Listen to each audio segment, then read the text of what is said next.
ఈ మనుషులు సర్వోన్నతుడైన దేవుని దాసులు. వీరు మీకు రక్షణ మార్గము ప్రశ్నించువారై ఉన్నారని కేకలు వేసి చెప్పారు.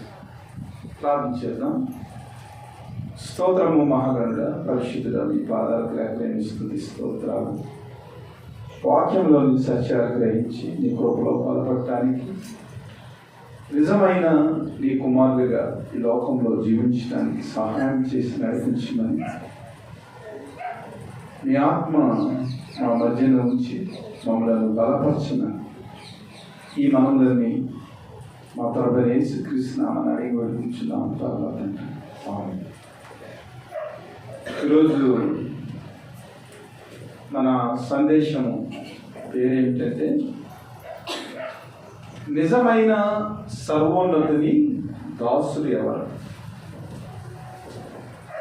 చాలా పెద్ద పాఠం, జాగ్రత్తగా వినాలి. ఈ లోకంలో స్వస్థతలు చేసేవారు నిజమైన దేవుని దాసుల? అద్భుతాలు చేసేవారు నిజమైన దేవుని దాసుల? సోషల్ మీడియాలో వీటి గురించి దేవుని సేవకులే ఒకరి మీద ఒకరు రాజ్యాలు ఆడుతున్నారు. అసలు ఈ లోకంలో క్రైస్తవులకి స్వస్థతలు అవసరమా? అద్భుతాలు ఎంతవరకు మన జీవితానికి అవసరమనేది ధ్యానం చేయాలి. దేవుని ప్రజలారా, దేవుని యొక్క వాక్యానికి ప్రాధాన్యత ఇవ్వకుండా అబద్ధాలను ప్రచారం చేసేవారిని ప్రజలు ఎక్కువ నమ్ముతున్నారు.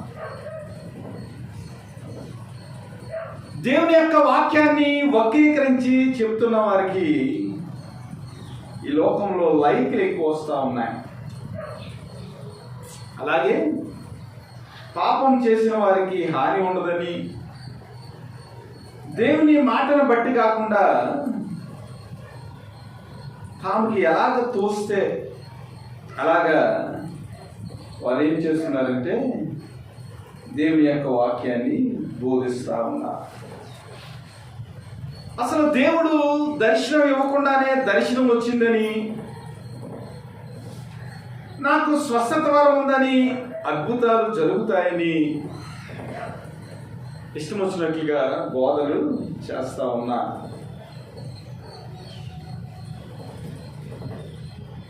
పడిపోయిన వ్యక్తిని లేపకుండా నుంచున్న వ్యక్తిని టచ్ అని పడగొట్టేస్తున్నా. ప్రభు పడిపోయిన వ్యక్తులను లేపమన్నాడు కానీ నుంచున్న వ్యక్తులను టచ్ ఇచ్చి ఆయన క్రింద పడగొట్టమని లేదు.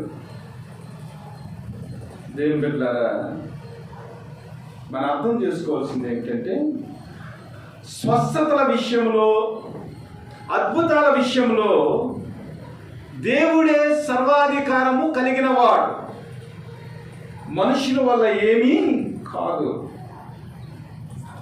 అసలు స్వస్థతల గురించి, అద్భుతాల గురించి మనం ఆలోచన చేసినట్లయితే, నిజమైన స్వస్థత ఏమిటంటే, ఒక పాపి పాపం నుంచి విమోచించబడదు. నిజమైన అద్భుతం ఏమిటంటే, ఒక పాపి పరలోకము చేరుకొనడం. ఈ లోకంలో స్వస్థత వచ్చిందండి, నీవు పాపం నుంచి విడుదల నీకు కలగలేదు, అది నిజమైన స్వస్థత కాదు.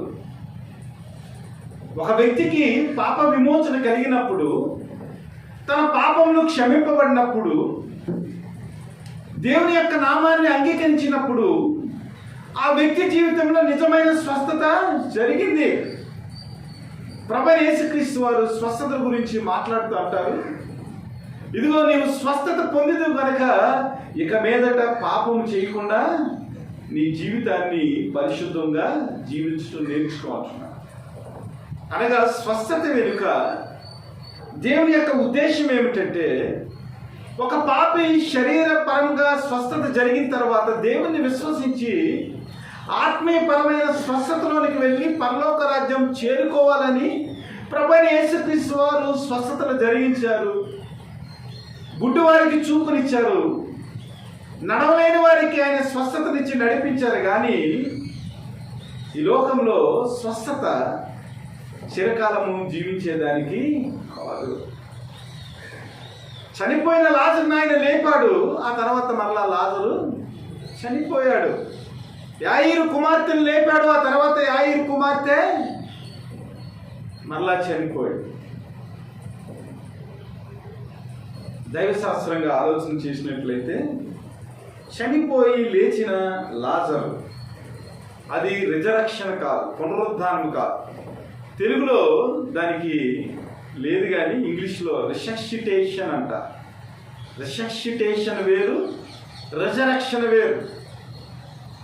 ఒక మనిషికి స్వస్థత వచ్చి కొంతకాలము జీవితము పొడిగింపబడితే అది రిససిటేషన్, నాట్ ద రిజరక్షన్. కాబట్టి మన జీవితంలో నిజమైన అద్భుతము, నిజమైన స్వస్థత ఏమిటంటే ఒక పాపి పాపం నుంచి విమోచింపబడి పరలోకము చేరుకుంటాం.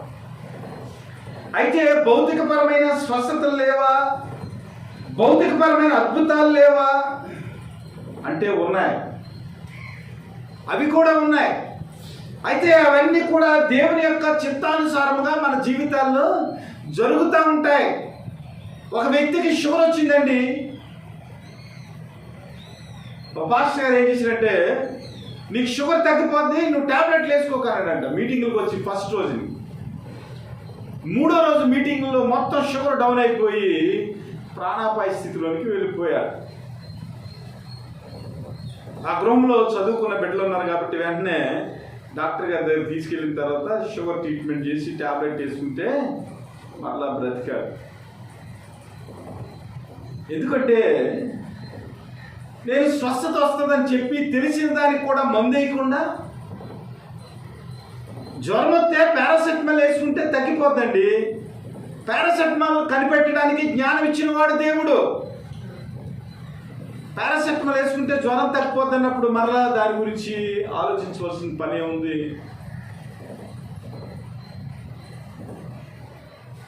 ఆలోచన చేయాలి. ఆరోగ్యం విషయంలో, స్వస్థతల విషయంలో, అద్భుతాల విషయంలో చాలా బ్యాలెన్స్డ్గా ఉండాలి. నిజంగా విశ్వాసి చచ్చిపోయి ఉండుంటే పాస్టర్ గారిని చిత్తకొట్టేది. నాకు అద్భుత వరాలు ఉన్నాయి, స్వస్థత వరం ఉందని, నేను ప్రార్థన చేస్తే తగ్గిపోతుందని, ఇలాంటి ఒక్కర భాష్యాలు చెప్పి విశ్వాసులను మోసం చేసే వ్యక్తులు ఉన్నారు. అద్భుతాలు జరుగుతాయంటే జరుగుతాయి, స్వస్థతలు జరుగుతాయంటే జరుగుతాయి. అయితే దేవుడు ఏ విషయంలో ఎలాగ ప్రవర్తించాలో, ఎలాగ అద్భుతాలు చేయాలో, ఎప్పుడు చేయాలో ఆయనకి తెలుసు కనుక అద్భుతాలు ఆ పరిస్థితులను బట్టి, ఆ వ్యక్తుల యొక్క విశ్వాసాన్ని బట్టి దేవుడు ఏం చేస్తూ ఉంటాడంటే ఆయన కార్యాలు చేస్తూ ఉంటాడు. వాటి విషయంలో సర్వాధికారము దేవునిదని మనం గుర్తెరగాలి. యాకోబు పత్రిక 5వ అధ్యాయం, యాకోబు పత్రిక 5వ అధ్యాయం 14-15 వచనం.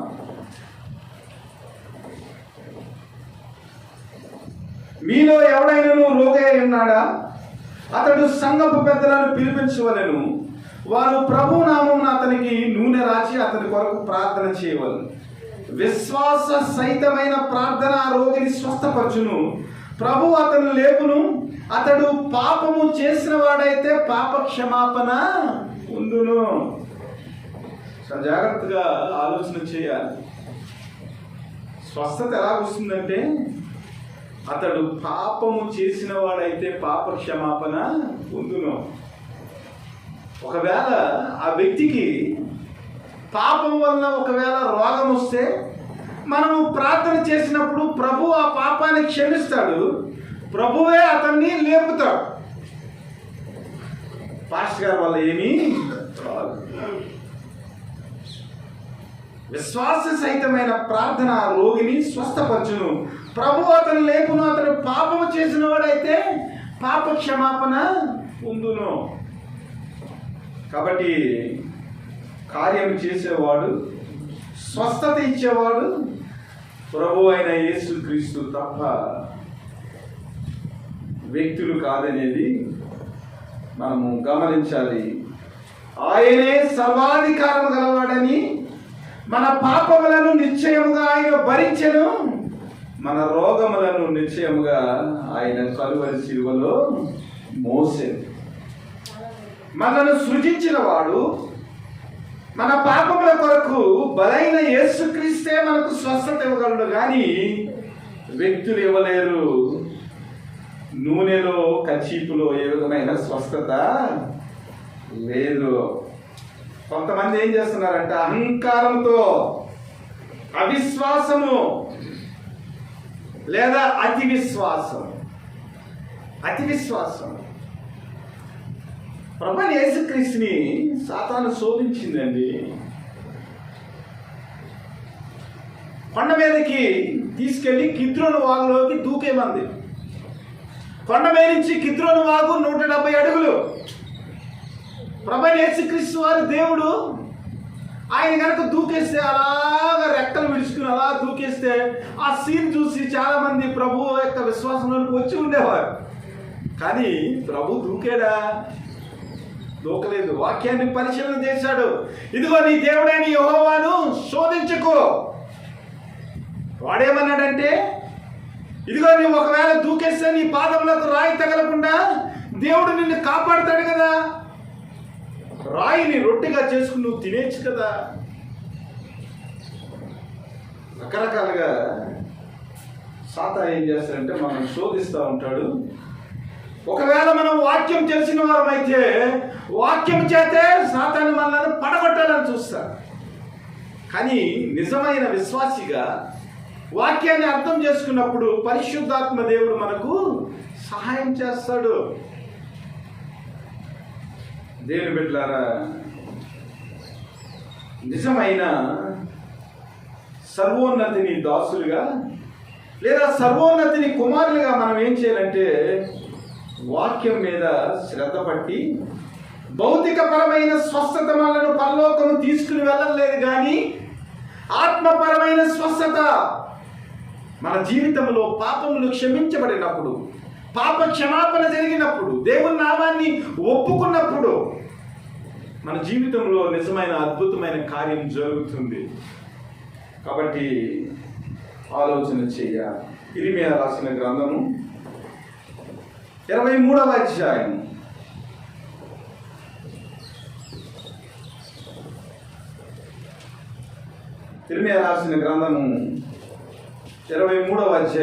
16 నుంచి. సైన్యముల అధిపతి యెహోవా ఎలాగూ సెలవిచ్చుచున్నాడు, మీకు ప్రవచనములు ప్రకటించు ప్రవక్తల మాటలను ఆలకింపుకుడి. వారు మిమ్మును భ్రమ పెట్టుదురు. వారు నన్ను తృణీకరించుచు వారితో మీకు క్షేమం కలిగినని యెహోవా సెలవిచ్చిననియు, ఒకడు తన హృదయ మూర్ఖత చెప్పున నడవగా వానితో మీకు కీడు రాదని చెప్పుచు యెహోవా ఆజ్ఞలను బట్టి మాటలాడక తమకు తోచిన దర్శనములను బట్టి పలుకుదురు. యెహోవా మాట విని గ్రహించినట్లు ఆయన సభలో నిలిచివాడేవాడు, నా మాటను గ్రహించినట్లు దాన్ని లక్ష్యము చేసిన వాడెవడు? ఇదిగో యెహోవా యొక్క మహోగ్రతయు పెనుగాలి బయలువెలుచున్నది. అది భయంకరమైన పెనుగాలి, అది దుష్టుల తల మీదకి పెళ్ళున దిగును. తన కార్యములు సఫలము పరచు వరకును, తన హృదయాలోచనలు నెరవేర్చు వరకును యెహోవా కోపము చల్లారదు. అంచె దినములలో ఈ సంగతిని మీరు బాగుగా గ్రహించుదురు. నిజమైన అద్భుతము స్వస్థత. ఒక పాపి జీవితంలో మారు మనసు వచ్చేదానికి ప్రకటన చేయాలి. ఇదిగో యేసుక్రీస్తు యొక్క మాటను నీవు లక్ష్యం ఉంచినట్లయితే నీ జీవితంలో పాప క్షమాపణ కలుగుతుంది. యేసుక్రీస్తుని నమ్ముకున్నట్లయితే, ఆయన నామాన్ని ఒప్పుకున్నట్లయితే నీకు ఆత్మపరమైన స్వస్థత వస్తుంది. కాబట్టి నీ పాపాన్ని విడిచిపెట్టి ప్రభు దగ్గరికి నువ్వు రావాలని బోధ చేయాలి. ఇశ్రాయేలీయుల్లో అబద్ధ ప్రవక్తలు బయలుదేరి వీరేం చేస్తున్నారంటే దేవుని నామం గురించి ప్రకటన చేయకుండా, వారిని భ్రమపరిచి, దేవుని యొక్క మాటను వారు లెక్క చేయకుండా, తమ హృదయ మూర్ఖత్వం చెప్పుతున్నా నడుస్తున్న వ్యక్తులను కూర్చి, ఇదిగో మీరు పాపం చేసినప్పటికీ కూడా మీకేమీ కీడు రాదు, మీరు పాపం చేసినప్పటికీ కూడా మీకు ఏ విధమైన దేవుని ఉగ్రత మీ జీవితంలో రాదు, ఇదిగో దేవుడు దర్శనం ఇచ్చాడని వారు దేవుని యొక్క మాటను చెప్పకుండా, దేవుని యొక్క మాటను గ్రహించకుండా వారు ఏం చేస్తున్నారంటే పాపము గురించి బోధ చేయకుండా అబద్ధ ప్రవచనాలు ఇశ్రాయేలులో కొంతమంది అబద్ధ ప్రవక్తలు చెప్తా ఉన్నారట. ప్రభువైన దేవుడు ఏమంటున్నాడంటే, యెహోవా మాట విని గ్రహించినట్లు ఆయన సభలో నిలిచేవాడెవడు, ఆయన మాటను గ్రహించినట్లు దాన్ని లక్ష్యము చేసిన వాడేవాడు. మన జీవితాల్లో దేవుని యొక్క సర్వోన్నతుని యొక్క దాసులుగా, ఆయన కుమారులుగా జీవించాలంటే ఆయన యొక్క వాక్కు మీద మనం ఏం చేయాలి? లక్ష్యం ఉంచాలి. నీకు దర్శనాలు రావటం వల్ల ఏ విధమైన ఉపయోగం లేదు, కానీ దేవుని యొక్క వాక్కు పట్ల నీవు లక్ష్యం ఉంచితే, దేవుని వాక్కును నువ్వు గ్రహించి వాక్య ప్రకారం నువ్వు జీవించినట్లయితే, దేవుని యొక్క వాక్కును మనం గ్రహించి దాన్ని విశ్వసించి ఆ విశ్వాసము ప్రకారం మన జీవితాన్ని కట్టుకున్నట్లయితే, ప్రవర్తించినట్లయితే నీవు నిజమైన దేవుని యొక్క దాసుడిగా ఉంటావు. నీ జీవితంలో దేవుని యొక్క వాక్కు ఫలిస్తారు. నీ జీవితంలో దేవుని యొక్క అద్భుతాలు జరుగుతాయి. దేవుని కొరకు ఏలియా నిలబడ్డాడు, దేవుని కొరకు ఏలియా ప్రార్థన చేశాడు. అక్కడ బయలుదేవతలను పూజిస్తున్న వ్యక్తులు ఉన్నారు. ఏలియా ప్రార్థన చేయగా ఆకాశం నుంచి అగ్ని వచ్చింది. ఎందుకు ఆకాశం నుంచి అగ్ని వచ్చిందంటే అక్కడ బయలుదేవతలు పూజిస్తున్న వ్యక్తులు మారాలి. ఇదిగో మీరు రెండు తలంపుల మధ్య ఉన్నారు. యెహోవా దేవుడా, బయలుదేవత దేవుడా, ఈ రోజున తెలుసుకోవాలి. ఏలియా తను అహంకారముగా దేవునికి ప్రార్థన చేయలేదు. అక్కడున్న వ్యక్తులందరూ కూడా ఏలియాని నమ్ముతారని ఏలియా పరలోకమందున్న దేవునికి ప్రార్థన చేయలేదు, కానీ దేవుని యొక్క నామము మహిమపరచబడినట్లు ప్రార్థన చేసినప్పుడు ఆకాశము నుండి అగ్ని దిగి వచ్చి కందకాన్ని కాల్చివేసింది. మన జీవితంలో స్వస్థతలు, దర్శనాలు ఎందుకంటే ఇతరులను మార్చేదానికి, క్రీస్తు యొక్క మార్గంలో వాటిని నడిపించేదానికి స్వస్థతలు, దర్శనాలు.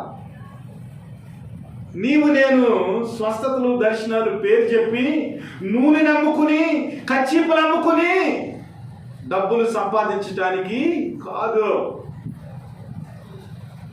ప్రవేమన్నాడంటే, నా మాట విని గ్రహించినట్లు నిలిచేవాడు ఎవడు? నా మాట యందు లక్ష్యం ఉంచేవాడు ఎవడు? ఒకవేళ అలా కాకుండా ఒక వ్యక్తి యొక్క మారు మనసు గురించి, ఒక వ్యక్తి యొక్క పాప క్షమాపణ గురించి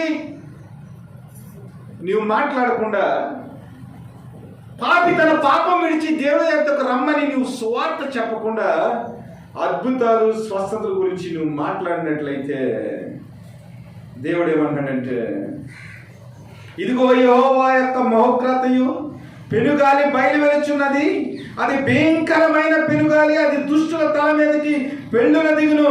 తన కార్యమును సఫలపరచు వరకు, తన హృదయాలోచనలు నెరవేర్చే వరకు యెహోవా కోపము చల్లారదు. అంచె దినములలో ఈ సంగతిని మీరు బహుగా గ్రహింతురు. ఈ లోకంలో సాగిపోతా ఉంది, ఈ లోకంలో పని జరుగుతూ ఉంది. మనం ఇష్టం వచ్చినట్లు మనం మాట్లాడుతూ ఉంటే, దేవుని యొక్క స్వస్థతల గురించి, దేవుని యొక్క అద్భుతాల గురించి మనం ఇష్టం వచ్చినట్లు మనం ప్రవర్తిస్తూ ఉంటుంటే దేవుడు ఊరుకున్నాడని అనుకుంటా ఉంటాం. కానీ అంత్యదినములో దేవుని యొక్క కోపము వచ్చేస్తుంది. అది పెనుగాలి వలె వస్తుంది, మహోగ్రత. కాబట్టి ఆ భయంకరమైన పెనుగాలిలో, అగ్నిలో అంత్యదినాన్న ఈ కచ్చీపులు బ్యాచి, నూనె బ్యాచి ఏమవుతుందో మనకు అర్థమైపోతుందని ప్రభు చాలా గట్టిగా ఆయన మనతో మాట్లాడుతూ ఉన్నాడు. దేవుని బిడ్డలారా, మనం చదువుకున్న పాఠ్య భాగాన్ని కనుక మనం ఆలోచన చేసినట్లయితే నిజమైన దేవుని దాసులుగా మన జీవితంలో ఎలాగ ప్రవర్తించాలి, ఈ లోకపరమైన విషయాల్లో దేవుని కృప ఎరగని వ్యక్తులకు దేవుని కృపను ఎలాగ అందించాలి. ప్రార్థనా స్థలానికి వెళ్తున్నారు. పూతోనను దయ్యం పట్టిన ఒక అమ్మాయి సోద చెప్పుడు చేత తన యజమానులకు బహులాభము సంపాదించుకున్న ఒక చిన్నది మాకు ఎదురుగా వచ్చాయి.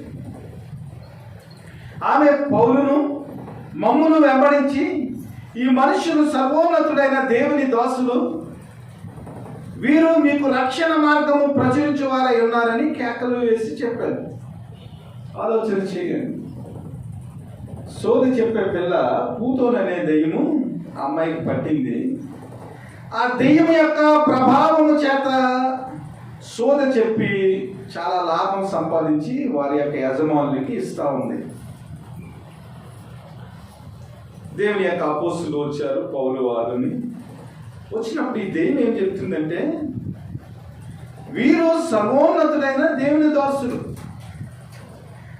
మీకు రక్షణ మార్గాన్ని ప్రచురించడానికి వచ్చారని దెయ్యం కేకలు వేస్తుంది. దెయ్యానికి అర్థమవుతుంది ఎవరు నిజమైన దేవుని కుమారులో దాసులు అర్థమవుతుంది. ఆమె ఎలాగ అనేక దినములు చేయుచుండెను కనుక పౌలు వ్యాకులపడి దాని వైపు తిరిగి, నీవు ఈమెను వదిలిపోమని యేసుక్రీస్తు నామమున ఆజ్ఞాపించుచున్నానని ఆ దెయ్యముతో చెప్పిన వెంటనే అది ఆమెను వదిలి. ఆలోచన చేయాలి. దేవుని యొక్క సువార్తకు చాలా ఆటంకంగా ఉంది. ఆ విషయమై పౌలు వాళ్ళందరూ కూడా అపోస్తులు చాలా బాధపడతా ఉన్నారు ఆటంకం గురించి. అప్పుడు ఏం చేశారంటే, ఆ అమ్మాయిని గట్టిగా యేసుక్రీస్తు నామంలో ఆజ్ఞాపించేటప్పటికి వెంటనే ఆమెను వదిలి ఆ దెయ్యం పోయి. ఇక్కడ దెయ్యాన్ని ఆజ్ఞాపించారా, పిల్లని ఆజ్ఞాపించారా?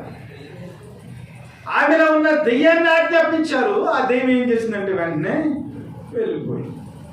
అయితే అక్కడ ఉన్న వ్యక్తులు ఏం చేశారంటే, తమ లాభం పోయింది. దెయ్యం ఎప్పుడైతే వెళ్ళిపోయిందో ఆ అమ్మాయికి స్వస్థత వచ్చేసింది, ఆ అమ్మాయి మంచిగా అయిపోయింది, ఇంకా సోద చెప్పడం మానేసింది. దానివల్ల అక్కడున్న ఆ వ్యక్తులకు, యజమానులకు లాభం పోయింది. కాబట్టి వీళ్ళేం చేశారంటే, పౌలును శీలను పట్టుకుని గ్రామ చావిడిలోనికి అధికారుల యొద్దకు ఈడ్చుకుని పోయారు. న్యాయాధిపతి దగ్గర తీసుకొచ్చి, ఈ మనుషులు యూదులైండి రోమీలైన మనలను అంగీకరించుటకైనను చేయుటకైనను కూడని ఆచారములు ప్రచురించుచు మన పట్టణము గలిబిలి చేయుచున్నారని చెప్పాడు. అప్పుడు జనసమూహం వారి మీదకు దుమ్మిగా వచ్చాను. న్యాయాధిపతులను వారి వస్త్రములు లాగివేసి వారిని బెత్తములతో కొట్టవలని ఆజ్ఞాపించింది. వారు చాలా దెబ్బలు కొట్టి వారిని చెరసాలలో వేసి భద్రముగా కనిపెట్టవాలని చెరసాల నాయకునికి ఆజ్ఞాపించింది. అతడు అట్టి ఆజ్ఞను పొంది వారిని లోపలికి చెరసాలలోనికి త్రోసి వారు కాళ్లకు బొండ వేసి బిగించారు. అయితే మధ్యరాత్రి పౌలును శీలయు దేవునికి ప్రార్థించుచు కీర్తనలు పాడుచుండిరి, ఖైదీలు వినుచుండిరి. అప్పుడు అకస్మాత్తుగా మహాభూకంపం కలిగెను. చెరసాల పునాదులను వెంటనే తలుపులన్నీ తెరుచుకున్నాను. అందరి బంధకములు ఊడెను. అంతలో చెరసాల నాయకులు మేలుకొని చెరసాల తలుపులన్నీ తెరిచి ఉండట చూసి ఖైదీలు పారిపోయారనుకుని కత్తి దూసి తను తాను చంపుకొని పోయిన. అప్పుడు పౌలు, నీవు ఏ హాని చేసుకునవద్దు, మేమందరం ఇక్కడనే ఉన్నామని బిగ్గరగా చెప్పారు. ఇది నిజమైన క్రైస్తవుని యొక్క ప్రవర్తన. మన జీవితాల్లో ఆపదలు వచ్చినప్పుడు, మన జీవితాల్లో సమస్యలు వచ్చినప్పుడు, మన జీవితంలో గలిబిలి వచ్చినప్పుడు మనం ఏం చేయాలంటే దేవుని స్తుతించే వారిగా, ఆరాధించే వారిగా ఉండాలి. ఇది మనం నేర్చుకోవాలి. వాళ్ళని చెరసాల్లో వేశారండి, చావు దెబ్బలు కొట్టారండి, అలాగే వారిని బంధించారు, కాళ్ళకి చేతులకి మరి సంకెళ్ళు వేసి బొండలేసి బిగించారు.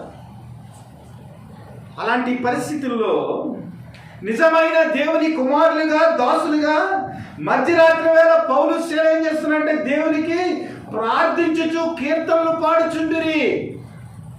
ఇది మనం చేయవలసిన పని.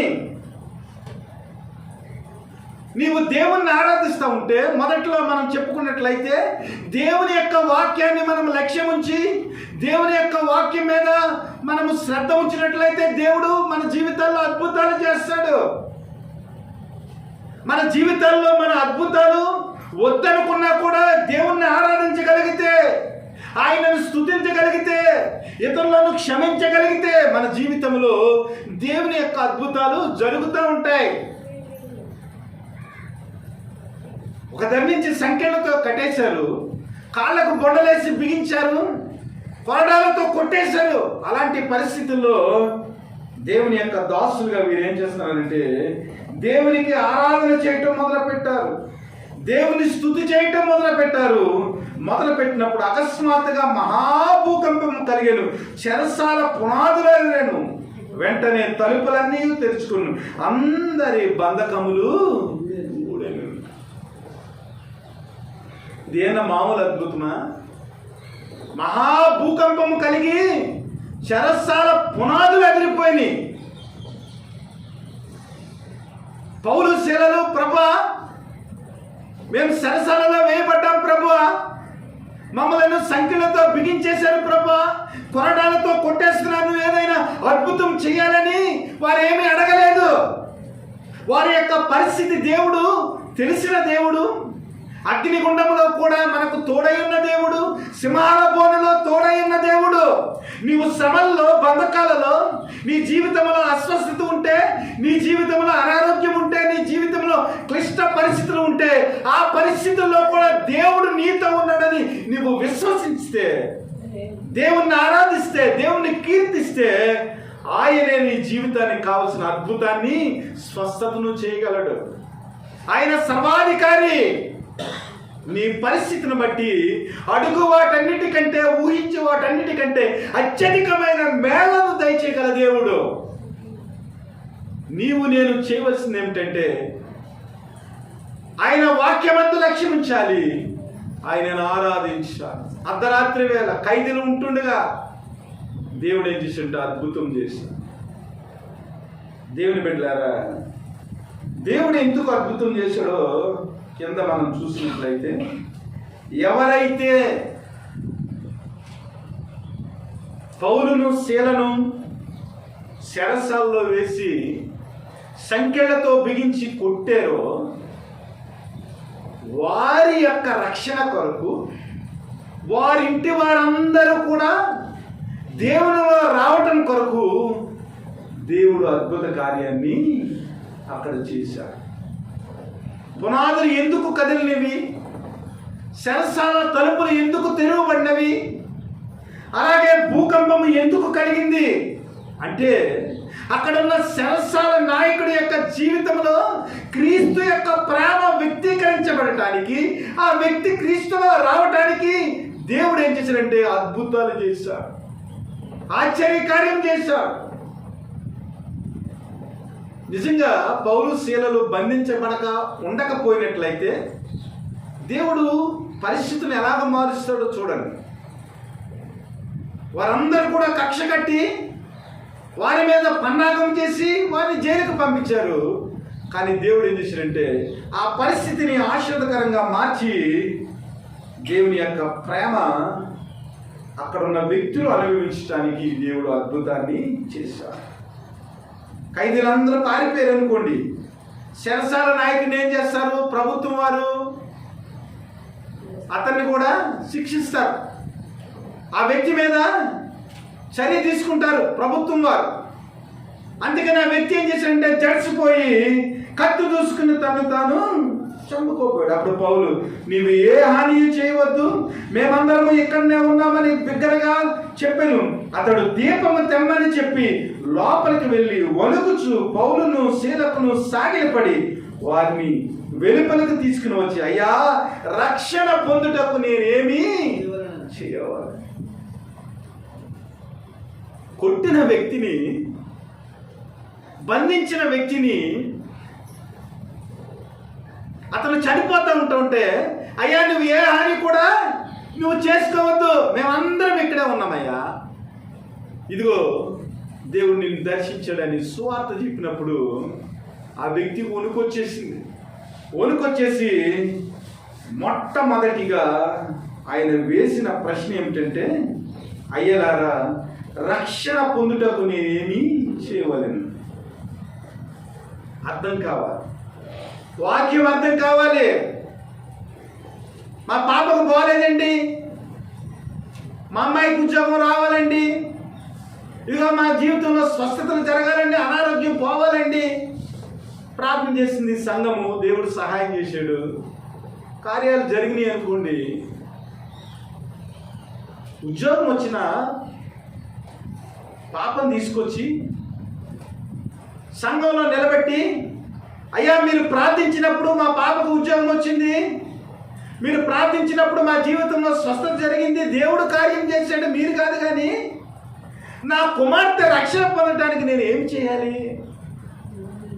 ఇదిగో నా కుమారుడికి దేవుడు సహాయం చేశాడు, దీనికంటే కూడా ఆత్మీయపరమైన అద్భుతం ఏమిటంటే నా కుమారుడు రక్షణ పొందాలి, కాబట్టి నా కుమారుడు రక్షింపబడేదానికి నేను ఏమి చేయాలి అని ఎప్పుడైనా మనం దేవుని యొక్క దాసుని అడిగేమా? ఈ లోకపరమైన స్వస్థత, ఈ లోకపరమైన వెసలబాట్ల గురించే మనం ప్రశ్న వేస్తాం, కానీ జైలు అధికారి అయితే ఏమేశాడంటే, అయ్యా రక్షణ పొందటానికి నేను ఏమి చేయాలి?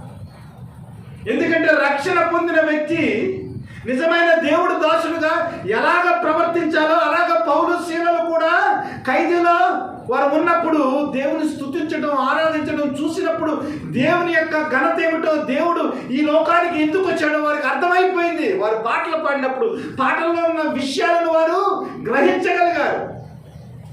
వారి జీవితంలో పశ్చాత్తాపం కలిగింది, వారి యొక్క ప్రవర్తన బట్టి పశ్చాత్తాపం కలిగింది, వారి యొక్క ఆరాధన బట్టి వారి జీవితంలో మారు మనసు వచ్చింది. కాబట్టి రక్షణ పొందటానికి నేను ఏమి చేయాలని జైలు అధికారి అడిగినప్పుడు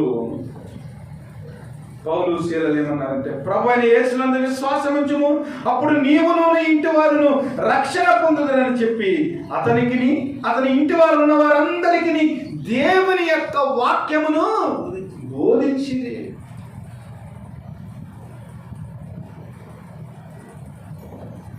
ఇప్పుడేం చేస్తున్నారంటే, 7 వారాల్లో అద్భుతం జరిగింది కదా, జరిగిపోయింది, అయితే నీకు జరిగిన అద్భుతాన్ని బట్టి నీవు కానుకించుకోవాలి. టైంలో ఆదివారం వెళ్తూ ఉన్నప్పుడు రెడ్లు నాకు కనపడుతుంటారు, మంచి ఫ్రెండ్స్. వాళ్ళు విమర్శించే విమర్శ ఒకటే, ఏమండి మా అమ్మగారికి స్వస్థత వచ్చిందండి, దేవుణ్ణి నమ్ముకుంటే ఒక అరకల పొలం రాసి ఇచ్చామన్నాడండి, ఎందుకంటే మా అమ్మగారి పేరున 12 ఎకరాలు ఉందండి. ఇదేనండి దేవుని సేవకులు చెప్పేది, గుడి కడుతున్నామండి, అమ్మ నీకు స్వస్థత వచ్చింది కాబట్టి, నీకు 12 ఎకరాలు ఉంది కాబట్టి నీవు ఎకరానికి 1,00,000 చెప్పున 12 లక్షలు అడిగాడండి. ఇదండి దేవుని సేవకులు. క్వశ్చన్ వేసాడు, ఏం చెప్పాలి మనం? పౌలు శీలలు ఈ లోకపరమైన విషయాల గురించి ఏం మాట్లాడలేదు, కానీ రక్షణ పొందటానికి, మనిషి జీవితంలో మార్పు రావటానికి, మనిషి జీవితంలో పాప క్షమాపణ రావటానికి ప్రభువు ఎందుకు చనిపోయాడో, ఈ లోకానికి శరీరధారిగా ఎందుకు వచ్చాడో దాని గురించి ఇంటనున్న వారందరికీ దేవుని వాక్యమును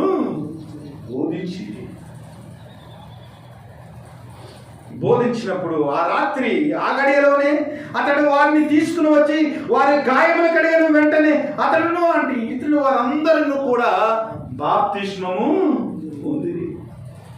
ఇది నిజమైన అద్భుతం, ఇది నిజమైన స్వస్థత. దేవుని యొక్క వాక్యాన్ని ప్రకటించినప్పుడు, ఒక వ్యక్తి గురించి ప్రార్థన చేసినప్పుడు ఆ వ్యక్తి జీవితంలో మారు మనసు రావాలి, ఆ వ్యక్తి జీవితంలో దేవుని యొక్క సువార్త ఫలించాలి, ఆ వ్యక్తి జీవితంలో పాప క్షమాపణ పొంది ప్రభు వైపు తిరిగి బాప్తిస్మం పొందాలి. అది నిజమైన స్వస్థత, నిజమైన అద్భుతం. ఈ లోకపరమైన స్వస్థత, ఈ లోకపరమైన అద్భుతము పరలోకానికి తీసుకుని వెళ్ళలేదు. కానీ ఒక పాపి విషయంలో మారు మనసు వచ్చినప్పుడు, ఒక పాపి దేవుణ్ణి అంగీకరించినప్పుడు, ఒక పాపి దేవుని నామాన్ని ఒప్పుకుని బాప్తిస్మం పొందినప్పుడు అది నిజమైన స్వస్థత, నిజమైన అద్భుతం. అదే నిన్ను నన్ను కూడా పరలోకానికి తీసుకుని వెళ్తా. దేవుని బిడ్డలారా, ఈ లోకపరమైన స్వస్థత గురించి ఆలోచన చేసి పరలోక సంబంధమైన ఆత్మీయమైన స్వస్థతను కలగకుండా మనుషులను మనమే దేవుని నుంచి వేరుపరుస్తున్నాం.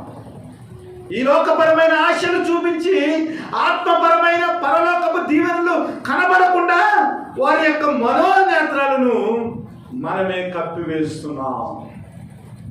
దేవుని బిడ్డలారా, ఆలోచన చేయండి. నిజమైన సర్వోన్నతిని దేవుని దాసులుగా దేవుని ఆరాధించటం, దేవుని యొక్క కృపను మన జీవితంలో నెరవేర్చడం ద్వారా, దేవునిలాగే మనము కూడా నడుచుకునటం ద్వారా, ఇతరులను క్షమించడం ద్వారా, వారి గురించి ప్రార్థన చేయటం ద్వారా వారి మనసుల్లో దేవుని నామాన్ని గురించిన ఆ చింతన మనం తీసుకుని రాగలం తప్ప భౌతికపరమైన స్వస్థతల వల్ల, ఈ లోకపరమైన విషయాల వల్ల మనుషులలో అద్భుతాలు జరగవు. మత్తయి శుభవార్త 12వ అధ్యాయం 46 నుంచి 50వ వచనం.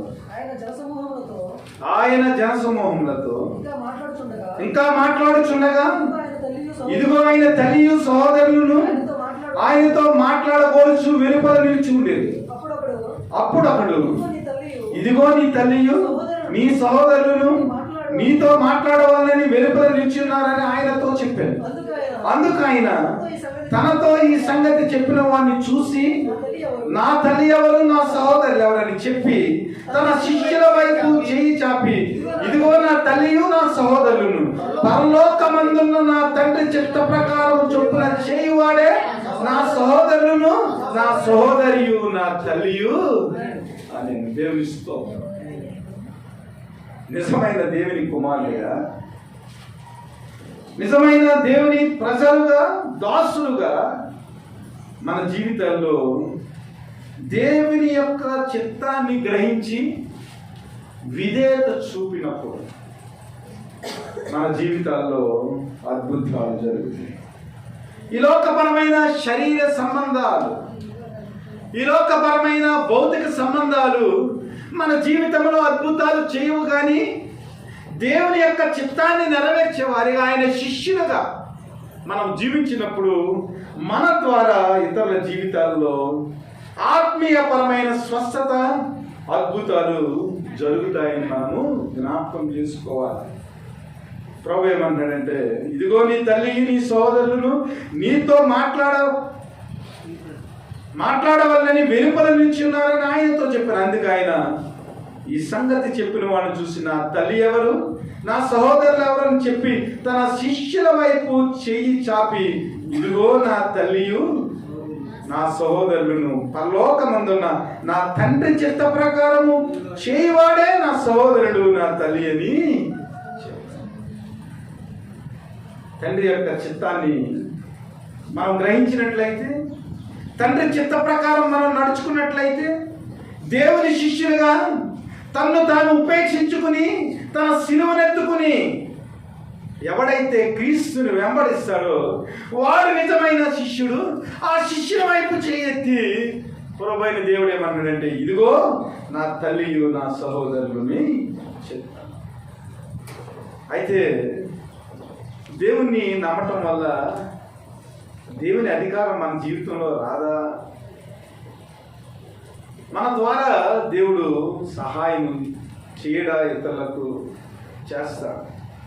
కానీ నిజంగా మన జీవితం కూడా ప్రభువుని వెంబడించిన శిష్యుల్లాగా సమస్తాన్ని విడిచిపెట్టి క్రీస్తు కొరకు జీవించే నిజమైన శిష్యులుగా మనం ఉన్నట్లయితే దేవుడు నిజముగా మన ద్వారా ఆయన కార్యాలు చేస్తాడు. ఏలియా ద్వారా కార్యాలు చేశాడు, ఎలీషా ద్వారా కార్యాలు చేశాడు, యెహోషువ మాట విని సూర్యచంద్రులను ఆపాడు, అనేక అద్భుతాలు చేశాడు. కానీ ఈరోజు స్వస్థతలు చేసి అద్భుతాలు చేసేవారు ప్రతి వారు కూడా నిజమైన ఏలియా లాగా, యెహోషువ లాగా, ఎలీషా లాగా, పేతురులాగా, పౌలులాగా క్రీస్తు కొరకు జీవించిన వ్యక్తులుగా ఉంటే క్రీస్తు యొక్క అధికారం కూడా మన జీవితాల్లో వస్తుంది. మార్కు శుభవార్త 16వ అధ్యాయం 16వ వచనం. నమ్మి బాప్తిసం పొందినవాడు రక్షింపబడును, నమ్మని వారికి శిక్ష విధింపబడును. నమ్మిన వారి వలన ఈ సూచక క్రియలు కనపడును. ఏమనగా నా నామమున దెయ్యములను వెళ్ళగొట్టుదురు, కొత్త భాషలు మాట్లాడుదురు, పాములను ఎత్తి పట్టుకుందురు, మరణకరమైనది త్రాగినను అది వారికి హాని చేయదు, రోగుల మీద చేతులు వచ్చినప్పుడు వారు స్వస్థత నొందుదురని వారితో.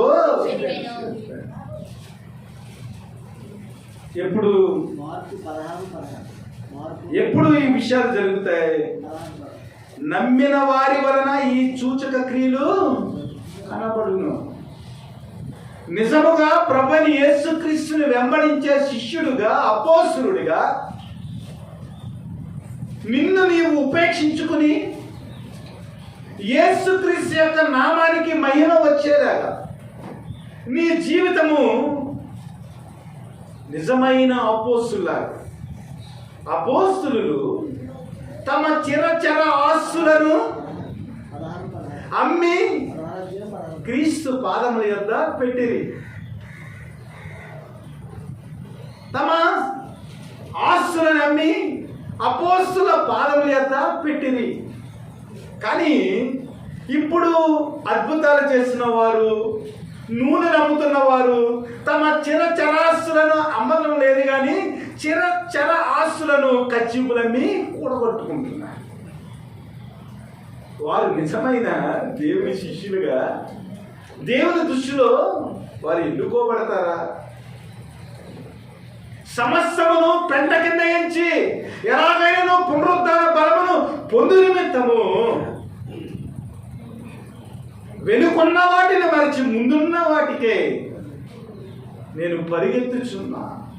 ఎలాగైనా పునరుద్ధాన బలాన్ని పొందాలని, పునరుద్ధానం చెందాలని, అనగా నిజమైన విమోచన చెందాలని, నిజమైన పునరుద్ధానం తన జీవితంలో రావాలని పౌలు ఏం చేస్తున్నాడంటే వెనుకున్నవి వరిచి ముందున్న వాటికే ఈ లోకంలో ఉన్న తనకున్న ఆస్తినంతటిని పెంటగా ఎంచుకుని ప్రభు కొరకు పరిగెడుతున్నాడు. అందువల్ల కిటికీలో నుంచి జారిపోయిన వ్యక్తి కింద పడిపోతే, అయితే కొనే ఒక కుమారుడు కిటికీలో నుంచి నిద్రత కిందకు పడిపోతే, చనిపోతే ఆ వ్యక్తిని ఏం చేశాడంటే పౌలు మరలా జీవంలోనికి తెచ్చాడు. ఎందుకంటే ఈ లోకమంతా కూడా పెంటగా ఎంచుకున్నాడు, క్రీస్తు కొరకు చిరఛాదనం చేసుకున్నాడు. అందువల్ల పౌలు అద్భుతాలు చేయగలిగాడు. పౌలు లాంటి మనసు నీకుంటే, పౌలులాగా నేను కూడా ఆరాధించగలిగితే, పౌలులాగా నేను కూడా విధేయత కలిగి ఉంటే ఏమవుతుందంటే నా నామమున దెయ్యములను వెళ్ళగొట్టుదురు, కొత్త భాషలు మాట్లాడుదురు, పాములను ఎత్తు పట్టుకుందురు, మరణకరమైనది త్రాగినను అది వారికి హాని చేయదు, రోగుల మీద చేతులుంచినప్పుడు వారు స్వస్థత నొందురని వారితో. సరే, మరి పౌలు గారు అంగీలు ముట్టుకుంటే స్వస్థత వచ్చిందండి, పేతురు గారు నేల పడితే స్వస్థత వచ్చిందండి. మరి పౌలు గారికి క్యాన్సర్ వచ్చిందండి. మరి తన యొక్క చెంగులు పట్టుకుంటే స్వస్థత వచ్చింది కదా. మరి పౌలు గారు ప్రార్థన ఎందుకు చేశారండి? తన శరీరంలో వచ్చిన గాయం కొరకు, ముళ్ళు కొరకు పౌలు గారు ఎందుకు ప్రార్థన చేశారండి? కొరింథీయులకు రాసిన 2వ పత్రిక 12వ అధ్యాయం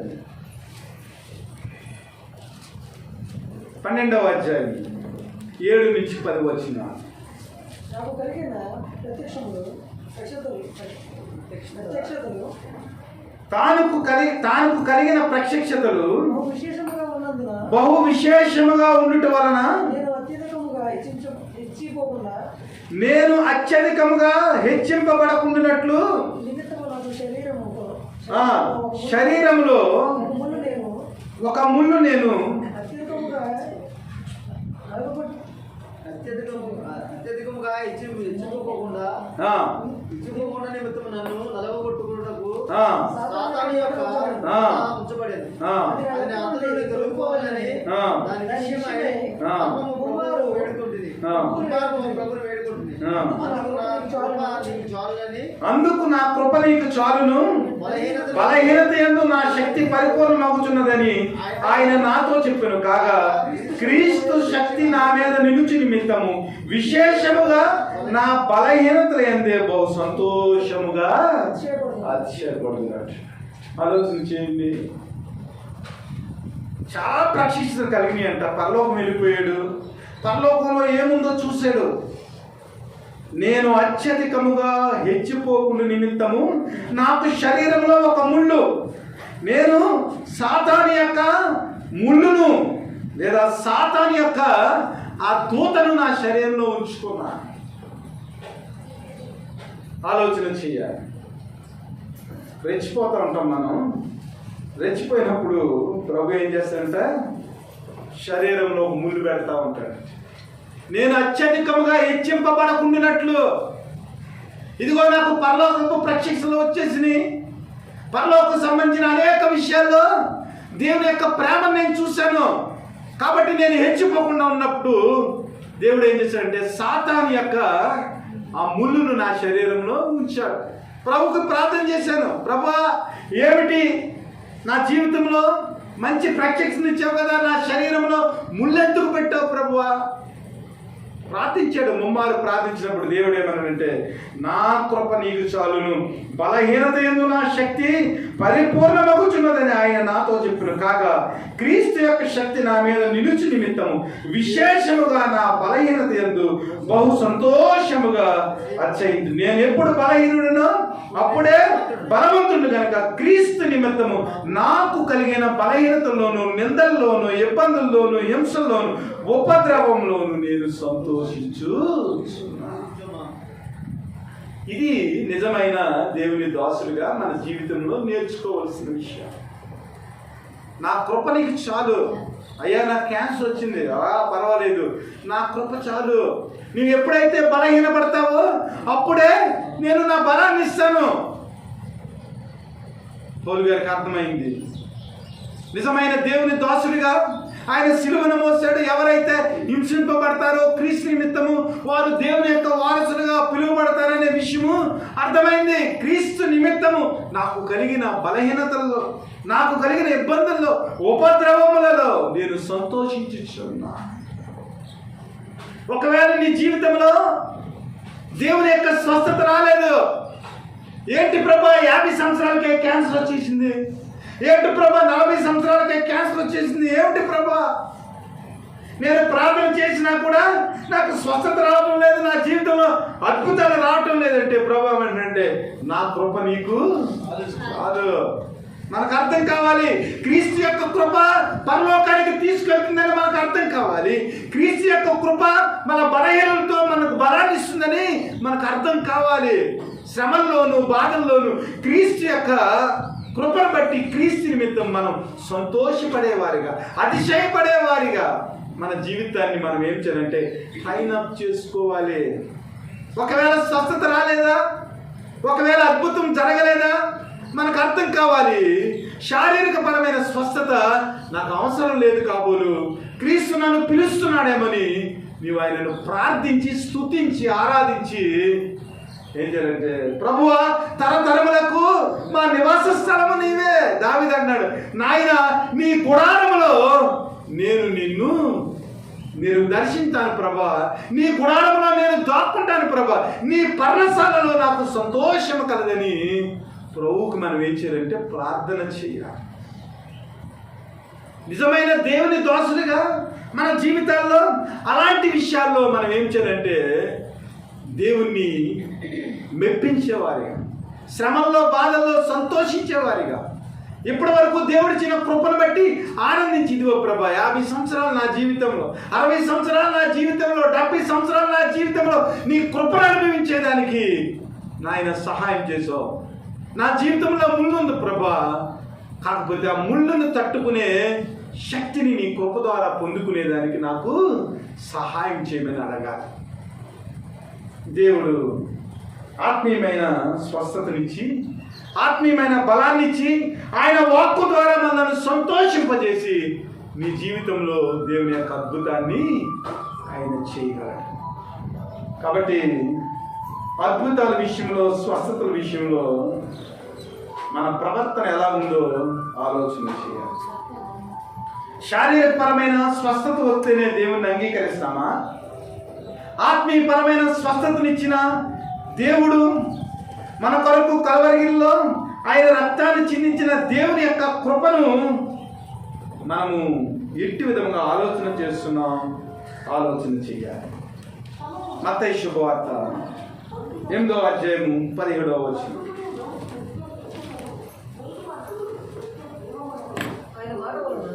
ఆయన మాట వలన దెయ్యములను వెళ్ళగొట్టి రోగుల నెలను స్వస్థపరచెను. అందువలన ఆయనే మన బలహీనతలను వహించుకుని మన రోగములను భరించినని ప్రవక్త అయిన యెషయా ద్వారా చెప్పబడినదని నెరవేరు. ఆలోచన చేయాలి.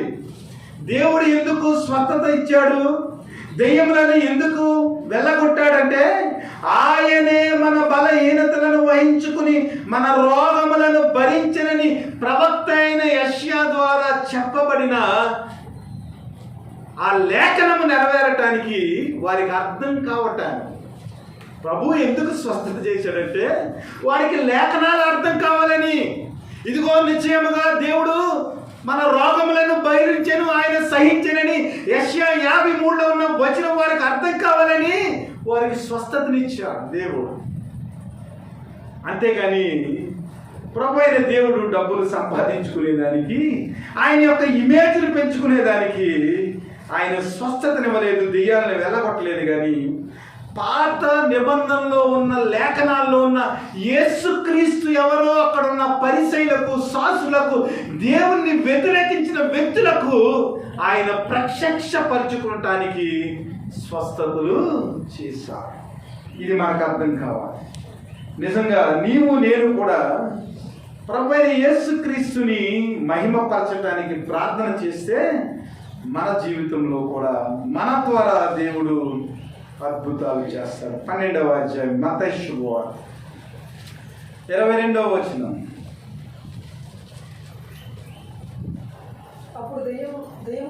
అప్పుడు దెయ్యం పట్టిన గుడ్డివాడును మోగవాడునైనా ఎక్కడో ఆయన యొద్దకు తేబడను, ఆయన వారిని స్వస్థపరిచినందున ఆ మోగవాడు మాటలాడి శక్తియు చూపుయు గలవాడయ్యను. అందుకు ప్రజలందరూ విస్మయముంది, ఈయన దావీదు కుమారుడు కాదని చెప్పుకున్నా. ఆ వ్యక్తి జీవితంలో స్వస్థత జరగటం వల్ల, ఆ వ్యక్తి జీవితంలో మాట రావటం వల్ల అక్కడ ఉన్న ప్రజలందరూ విస్మయం ఉంది, ఈయన దావీదు కుమారుడు కాడా అని చెప్పుకునిచుంది. లేఖనాల్లో దావీదు కుమారుడు, దావీదు సింహాసనాన్ని నిత్యము ఏలతాడు ఆయనే ప్రభు అని యేసుక్రీస్తు అనే లేఖనాలు అక్కడ ఉన్న పరిసయ్యులకు, శాస్త్రులకు, అక్కడ ఉన్న ప్రజలకు అర్థం కావాలని, ఈయనే దేవుని కుమారుడని, ఈయనే మెస్సయ్యని, రాబోయే దేవుడు ఈయనని, ఈయన రాజ్యము నిరంతరము నిలుచునని ఈయనే సర్వాధికారి అని అక్కడ ఉన్న ప్రజలు గ్రహించేదానికి దేవుడు ఏం చేశాడంటే ఆ వ్యక్తిలోనికి స్వస్థతను దయచేశాడు. అంటే స్వస్థతల వెనుక ఉన్న పరమార్థాన్ని మనం గ్రహించి దేవుని యొక్క నామము ఈ లోకంలో ప్రకటించబడేదానికి ఆయనే మెస్సయ్య అని, ఆయనే నిజమైన దేవుడని, వాక్యమైన దేవుడు సత్య స్వరూపి అని, తండ్రే కుమారుడని, కుమారుడే పరిశుద్ధాత్మని, తండ్రి కుమార పరిశుద్ధాత్మ త్రిత్వమైన దేవుడు ఏకదేవుడని నమ్మేదానికి అద్భుతాలు స్వస్థతలు జరుగుతాయి తప్ప నీ ఫేము నా ఫేము ఈ లోకంలో ప్రకటించబడటానికి కాదని అర్థం చేసుకోవాలి. దేవుని బిడ్డలారా, ఆత్మీయమైన స్వస్థత నిజమైన స్వస్థత, ఆత్మీయమైన స్వస్థత నిజమైన విమోచన, ఆత్మీయమైన స్వస్థత పాప క్షమాపణ నిన్ను పరలోకానికి తీసుకెళ్తుంది. అప్పుడు దేవుని యొక్క ప్రేమ ఏమిటో నీవు అనుభవించగలుగుతావు. మార్కు శుభవార్త 9వ అధ్యాయం 25వ వచనం.